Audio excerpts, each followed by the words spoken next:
I would like to start by thanking our sponsors, American University's School of Public Affairs, and the Kennedy Political Union. We greatly appreciate the partnership.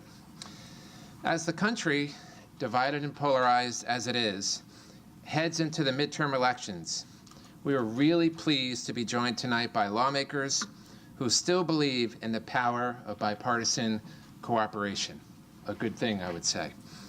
We look forward to this third installment of the Newsmaker series to explore three legislators' leadership styles, their values and vision for the nation, and how both parties can work together to tackle the needs of a changing society and economy. But first, a few housekeeping notes. In addition to our audience here at Claudio Grossman Hall, we're live streaming on thehill.com, so behave. Please keep your phones on silent, but we do encourage you to engage in the discussion on social media. You can follow us on Twitter at The Hill Events and comment using the hashtag #TheHillNewsmaker. We are going to be taking questions from the audience during the program, so please be on the lookout for members of our team with handheld mics. Finally, there is a short feedback survey on your chairs. We would greatly appreciate it if you filled that out and share your thoughts before the evening is over. So before we begin, I'd like to introduce our sponsor and partner for a few brief remarks. Please join me in welcoming on stage Vicki Wilkins, Dean of American University's School of Public Affairs. Vicki, the floor is yours.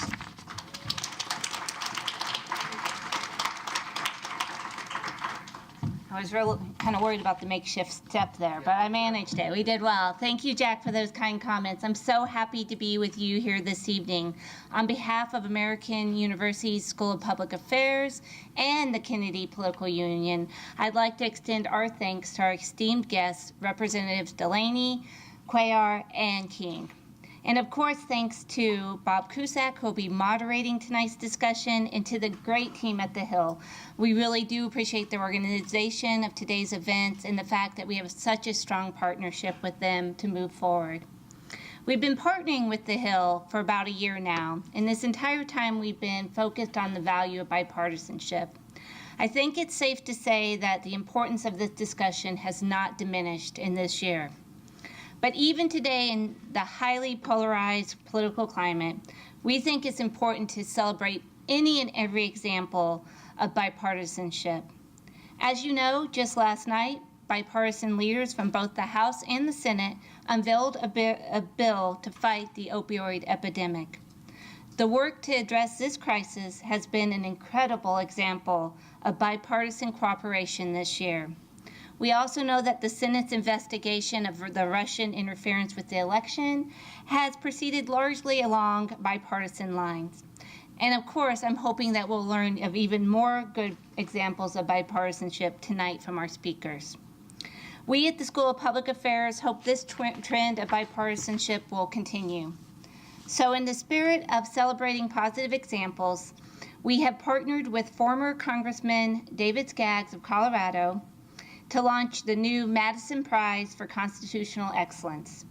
The Madison Prize will be awarded after each two-year Congress to recognize two members of the House or Senate who have worked across the aisle to resolve difficult issues.